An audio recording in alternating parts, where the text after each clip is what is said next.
بسم اللہ الرحمن الرحیم۔ عزیز طلبہ السلام علیکم۔ آج کے سبق میں ہم 9th کلاس کی اردو کی بک کا نیا ایڈیشن پڑھنے جا رہے ہیں، جس میں ہم پڑھیں گے نظم نعت کے شاعر مولانا ظفر علی خان کا تعارف۔ تو آئیے آج کے سبق کا آغاز کرتے ہیں۔ عزیز طلبہ، مولانا ظفر علی خان 1873 میں پیدا ہوئے اور 1956 میں ان کا انتقال ہو گیا، یعنی کہ 1873 میں ان کی پیدائش ہوئی تھی اور 1956 میں ان کا انتقال ہو گیا تھا۔ عزیز طلبہ، مولانا ظفر علی خان سیالکوٹ کے ایک گاؤں میرٹھ میں پیدا ہوئے۔ ابتدائی تعلیم وزیر آباد میں پائی، میٹرک کا امتحان پٹیالہ سے پاس کیا، اس کے بعد علی گڑھ کالج میں داخلہ لیا۔ ایف اے کا امتحان پاس کرنے کے بعد وہ ریاست جموں و کشمیر میں ڈاک کے محکمے میں ملازم ہو گئے۔ ان کے والد گرامی مولوی سراج الدین احمد بھی اس محکمے میں ملازم تھے۔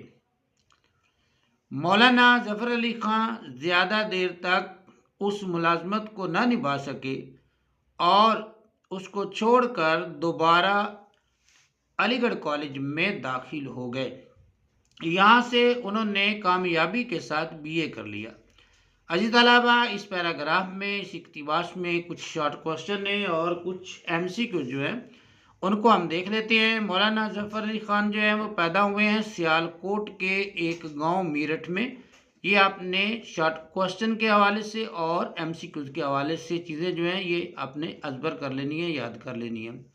ابتدائی تعلیم ان کی وزیر آباد میں ہوئی ہے، میٹرک انہوں نے پٹیالہ سے کیا ہے۔ اس کے بعد ان کا داخلہ کس کالج میں ہوا ہے؟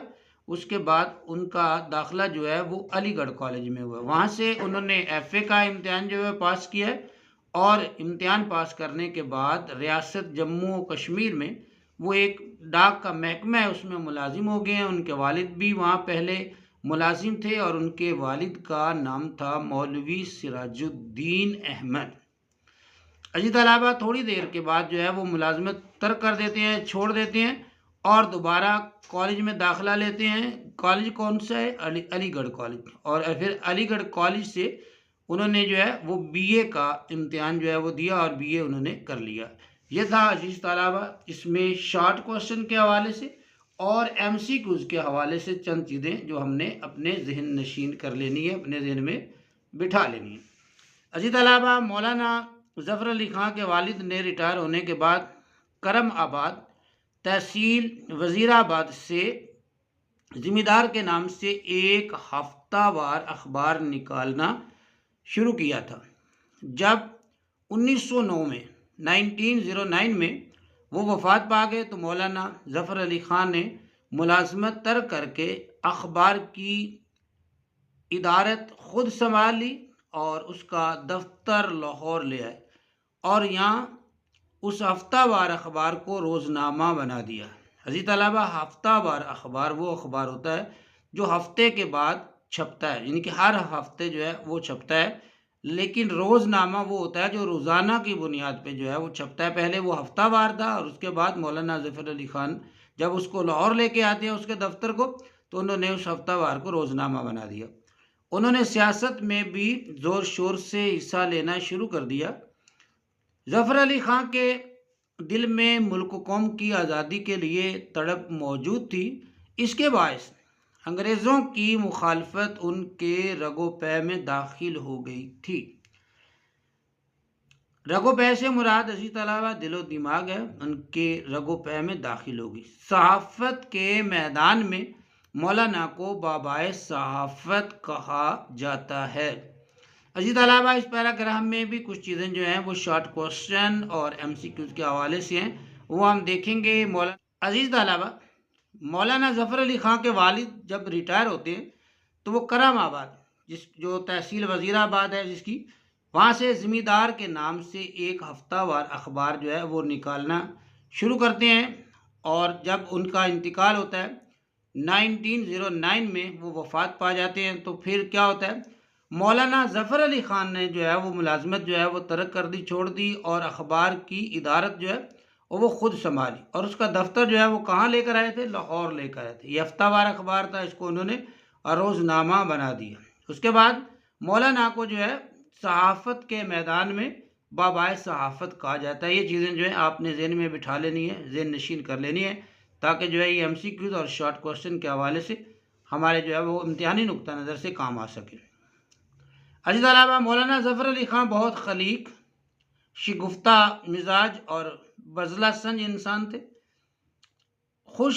بہت خلیق کہتے ہیں خوش اخلاق انسان کو۔ مولانا ظفر علی خان بہت خوش اخلاق تھے، شگفتہ مزاج مطلب خوش مزاج بھی تھے، اور بزلہ سنج انسان لطیفہ گو بھی تھے۔ یہ جو لفظ ہیں ان کے جو ہے وہ معنی بھی ساتھ میں دے دیے۔ فی البدی شعر کہتے تھے، فی البدی شعر کہتے تھے، فی البدی فوراً کے معنی میں آتا ہے، موقع کی مناسبت سے برمحل۔ ان کی شاعری کے موضوع عام طور پر سیاسی اور حالات حاضرہ ہوتے تھے۔ انہیں زبان پر اس قدر عبور حاصل تھا کہ مولانا حالی جیسے پختہ شاعر نے مولانا ظفر علی خان کی شان میں ایک تعریفی قصیدہ بھی لکھا۔ مولانا الطاف حسین حالی نے مولانا ظفر علی خان کی شان میں ایک تعریفی قصیدہ بھی جو ہے وہ لکھا تھا، اس کا ان کی جو ہے وہ شخصیت بھی۔ عزیز طلبہ، قصیدہ بھی شاعری کی ایک صنف ہے، اور یہ ایک نظم ہی ہوتی ہے۔ مولانا ظفر علی خان کو حضرت محمد رسول اللہ خاتم النبیین صلی اللہ علیہ وآلہ وصحبہ وسلم سے انتہائی عقیدت اور محبت تھی، کہ وہ نبی کریم صلی اللہ علیہ وآلہ وسلم کی ذات سے دلی محبت کرتے تھے۔ انہوں نے جو نعتیں کہیں وہ اردو کے نعتی ادب میں بہت زیادہ مقبول ہوئیں، ان کو بہت زیادہ جو ہے وہ پسند کیا گیا۔ مولانا ظفر علی خان وفات کے بعد کرم آباد وزیر آباد میں آسودہ خاک ہوئے۔ جب ان کا انتقال ہوتا ہے تو ان کو وزیر آباد میں یعنی کرم آباد میں آسودہ خاک کر دیا جاتا ہے، وہاں پہ ان کو جو ہے وہ دفن کر دیا جاتا ہے۔ مولانا ظفر علی خان کی کتابوں میں ان کی کتابوں کے نام ہیں بہارستان، نگارستان، چمنستان اور حبسیات وغیرہ، جو بہت مشہور ہوئیں یا مشہور ہیں۔ عزیز طلبہ، یہ کتابوں کے نام بھی آپ نے شارٹ کوشچن اور ایم سی کیوز کے حوالے سے یاد رکھنے ہیں۔ مولانا ظفر علی خان کی نعت گوئی کا مرکزی نقطہ جذبہ عشق رسول خاتم النبیین صلی اللہ علیہ وآلہ وصحبہ وسلم اور تعلیمات نبوی کا اظہار ہے۔ ان کے ہاں ملی اور قومی شعور آگاہی کو کہتے ہیں، جذبے کی شدت ہے، سادگی ہے اور برجستگی پائی جاتی ہے۔ برجستہ ہونا، اعلیٰ کلام کا اعلیٰ ہونا۔ مولانا صلاح الدین احمد کے قول کے مطابق ظفر علی خان نعت کے مجدد ہیں، مثل کہ اثر نو، مجدد کہتے ہیں اثر نو کرنے والے کو، پرانے کو نیا بنانے والا۔ اور انہوں نے اپنی تخلیقات میں جذبات عقیدت کے ساتھ ساتھ آگاہی حقیقت کو قائم رکھا۔ آگاہی کہتے ہیں جانکاری کو۔ عزیز طلبہ، یہاں پر بڑا اہم ایم سی کیوز اور شارٹ کوشچن ہے کہ مولانا ظفر علی خان کو کس نے جو ہے وہ کہا ہے کہ وہ نعت کے مجدد ہیں؟ تو ان کا نام ہے مولانا صلاح الدین احمد نے کہا ہے کہ مولانا ظفر علی خان جو ہے وہ نعت کے مجدد ہیں، مطلب بلکہ آپ یوں کہہ سکتے ہیں کہ نعت کے مجدد کس شاعر کو کہا جاتا ہے، یا نعت کا مجدد کس شاعر کو کہا جاتا ہے، اس میں مولانا ظفر علی خان کا نام جو ہے وہ آئے گا۔ عزیز طلبہ، یہ تھا ہمارا مولانا ظفر علی خان کا مختصر اور جامع تعارف۔ ہمارا آج کا یہ سبق ہوا مکمل۔ امید ہے آپ کو آج کا سبق جو ہے وہ پسند آیا ہوگا۔ اس میں کوئی ابہام ہو، مشکل ہو تو وہ آپ پوچھ سکتے ہیں، کمنٹس میں ضرور پوچھیے گا، اور کمنٹس میں اپنی رائے کا اظہار بھی کیجیے گا۔ ہمیں دیجیے اجازت، اللہ حافظ۔